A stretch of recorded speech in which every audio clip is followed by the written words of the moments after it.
On déploie un réseau industriel sur 180 sites. Séché Environnement, c'est une ETI, donc familiale, avec le créateur qui a lancé la boîte en 1994, qui est encore aux manettes, qui est encore le président, basé dans l'Ouest, à Laval. Dans le traitement des déchets, alors orienté déchets industriels, plutôt déchets dangereux, beaucoup de métiers maintenant dans l'environnement, qui devient quelque chose qui est très important pour toutes les entreprises, puisque les obligations montent un peu partout.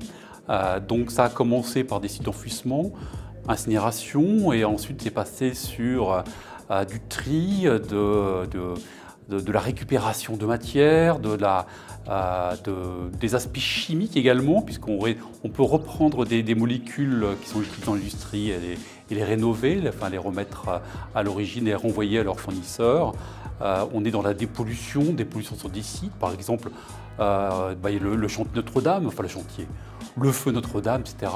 Il y a des tas de métiers autour de l'environnement, donc c'est un métier qui est devenu complexe, avec une réglementation forte, et qui nécessite finalement beaucoup d'investissement et qui est un métier de croissance. La DSI, le modèle que j'ai retenu en tout cas, c'est d'être plutôt très concentré, donc peu d'effectifs, mais beaucoup de sous-traitance, pas mal d'expertise additionnelle qu'on vient finalement exploiter lors des projets. J'ai une vision un peu centralisatrice au niveau international. Je tente d'avoir toute la partie sécurité qui soit en France, pour le compte de l'ensemble des filiales, et après les DSI régionaux ont une autonomie au niveau des projets.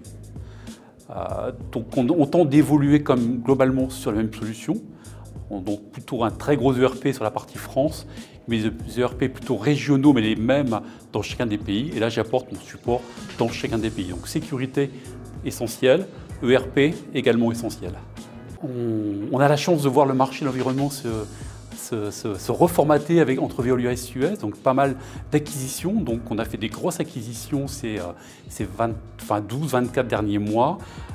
Ici par exemple on déploie un réseau industriel sur 180 sites.